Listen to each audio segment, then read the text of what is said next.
Now, I had made a prediction about 3 months into the special military operations denazification of Ukraine, Russia going in there. I'd made a prediction when Canada, USA, Australia, UK, Netherlands all started taking quote unquote refugees from Ukraine. At that point, I had seen very clearly that it is heavily infested with Nazis in Ukraine, and that was clearly what Putin was doing, was denazifying. Had the evidence to prove that. So I got up and I'd made a prediction with you guys. And my prediction was that these refugees were not really refugees. What we've been doing is we haven't been funding this war. They're using old ammunition. We're not funding new ammunition. We're stockpiling them, and we're feeding them money to continue buying more ammunition and stockpiling on weapons. Okay, they're not using it against Russia. They're stockpiling it because they're going to be used against us eventually. Now, I had made the prediction 3 months into the Ukraine war. Okay, so this is almost a year ago now. My prediction was that these refugees were not going to be refugees. They're actually going to be members of these battalions, and they're transferring their battalions around to set up military battalions in these different countries.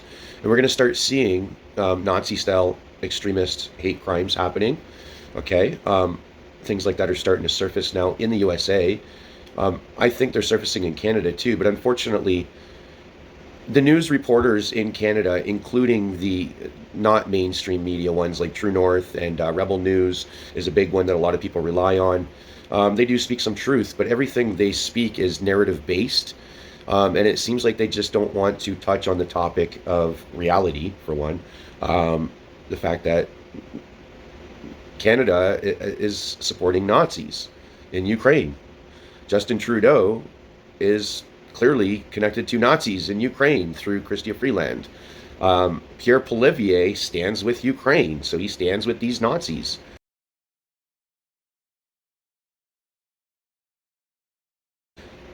Not one of these political parties can honestly say that they don't know what's going on in Ukraine. And it's what they're not saying is showing exactly who they are. But so now these Nazi hate crimes are starting to surface in the USA, and they're clearly connected to the Azov battalion out of Ukraine. Okay. Now what I'm seeing here in Canada, and if you put it side by side, Canada to Ukraine, okay, our trucker convoy back in February 2021, okay, that was like Canada's color revolution. That was what it woke people up. It got people angry at the political system, and it's causing now our political system to collapse. And all of the propaganda that is being put out by our political parties now is to actually encourage that collapse and to piss you guys off to the point where you do something extreme, and then now they can turn around and label the entire freedom movement as far-right extremists. When in reality, what's going on is the real far-right extremists are running our political systems, allowing and funding these battalions to come over to our country and set up and train behind the scenes that we're not seeing. That's actually going on. People aren't paying attention to that, though. So the real far-right extremists are actually the politicians, the ones that are calling us freedom-minded people that are just fighting for our freedom of choice and our families to be free from this enslavement system. They're going to let their battalions run around and do things, and it's going to get blamed on us over time, okay? If you look at Ukraine, and the color revolution was in 2014, and everything just started to collapse from there. And then the shelling started, and it's been a war, all right? If you look at Canada and USA, we're on the exact same path right now as Ukraine. We're just reliving Ukraine all over again. We had our color revolution, and now it's time for everything to collapse, and they're going to do whatever they can to help it collapse, okay? That's where we're heading right now, guys. So I just want you to see this clip here. This is what just happened in the USA. And then I just want to show you a clip of Justin Trudeau at the Ukrainian protest that they just had, I think it was about a week ago. There's something I really want to point out on that video that I don't think most people are realizing. I think it's important.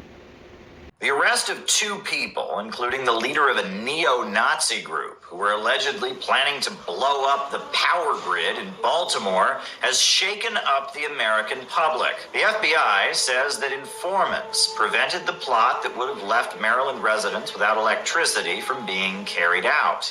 The accused were not just talking, but taking steps to fulfill their threats and further their extremist goals. Russell provided instructions and location information. He described attacking the power transformers as the greatest thing somebody can do. In her own words, Clint Daniels said she was determined to do this. She added, "It would lay this city to waste." Their actions threaten the electricity and heat of our homes, hospitals, and businesses.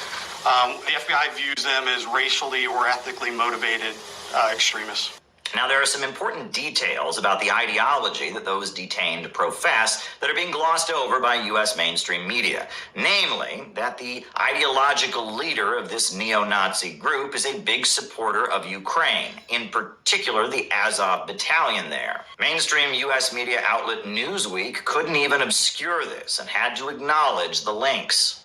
We interviewed members of a white supremacy group called the Atomwaffen Division, who has sent members to train in Ukraine, where neo-Nazi militias have recruited white supremacists from around the world to join their fight against Russia and advance racist ideology.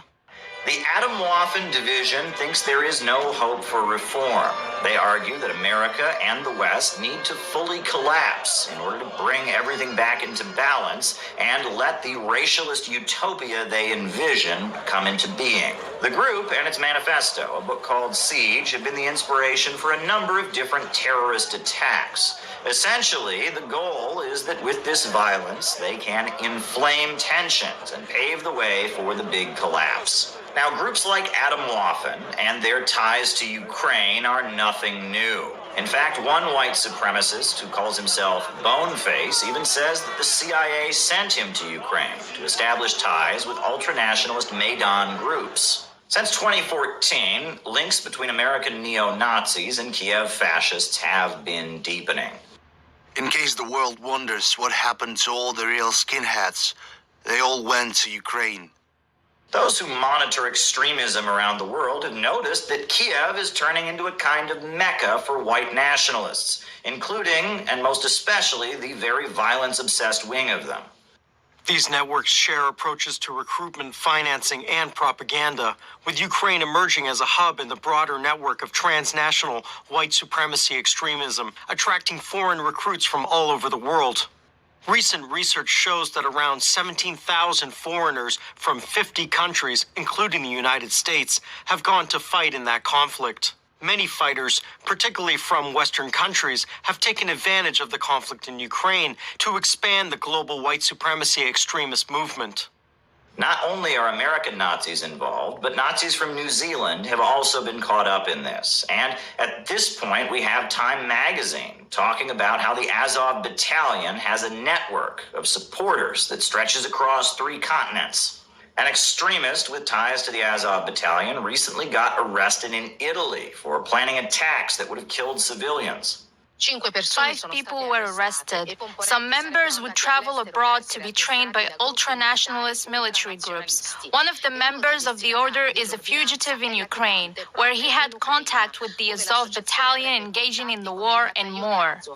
Remember how the United States had special stipulations in its spending bills for Ukraine saying that no money could be allocated to the neo-Nazi Azov battalion? But you'll notice that the U.S. media has turned a blind eye to the presence of Nazi forces in Ukraine.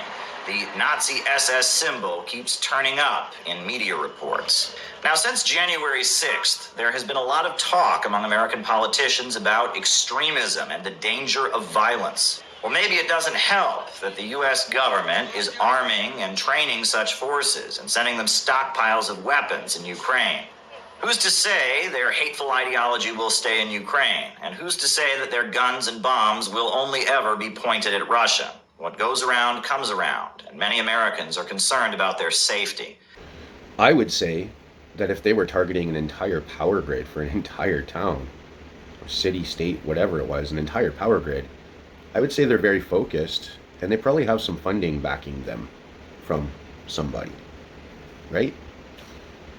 I would also say, it would be safe to say that you could probably end up finding out somewhere down the road that Ohio and the other 8 train derailments that happened in 1 week could also possibly be a focused, targeted event also, possibly also carried out by the same groups. That's just my opinion at this point. I will be watching though, and I suggest you do too. Now let's go check out the Justin Trudeau clip, because there's something I really want to point out that I don't think people are catching. Pay very close attention to the left side of the screen and take note of what is missing.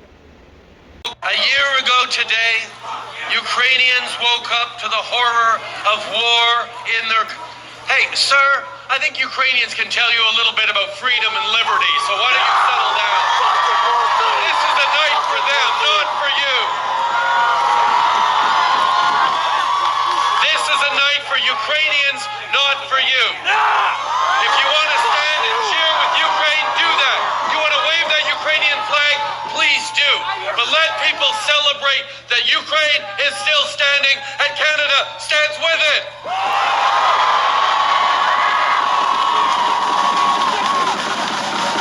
Shut the fuck up. You know anything about... So now that you've seen that march with all of those Ukrainian flags, did you notice that the one thing that is missing is even just one Canadian flag? All of those Ukrainians marching in Canada, not one of them are bearing a Canadian flag.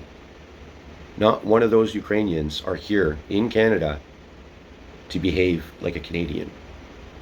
I hope you guys see where this is going, because we literally here in Canada had our color revolution, which was the trucker convoy, and now it is a matter of collapsing the political system, and it took Ukraine 8 years to get to where they are right now.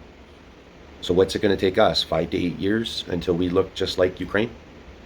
Because that's where we're heading, and that's what these political parties are intentionally doing. This propaganda is meant to piss you off and to make you do something extreme, so they can now send these battalions around to do things and to entice you, and you're going to do something extreme, and then you're going to be labeled as the Nazi, the far-right extremist, and then the entire freedom community will be labeled as Nazis. And that's where we're heading right now. It's so clear as day. I hope you guys paid attention in this video. I hope you see it. Let me know in the comments, because that's exactly where I see us going. And my predictions have been right all the way through. Blows my mind when I look back at things and I'm like, oh my God, I was right about that. I have it documented. That's why I document things, so I can go back and look at things, reflect on things, right? Anyways, scary times ahead, folks. Be very vigilant. Keep your eyes open. There's nothing that means nothing. Everything means something. Everything means something.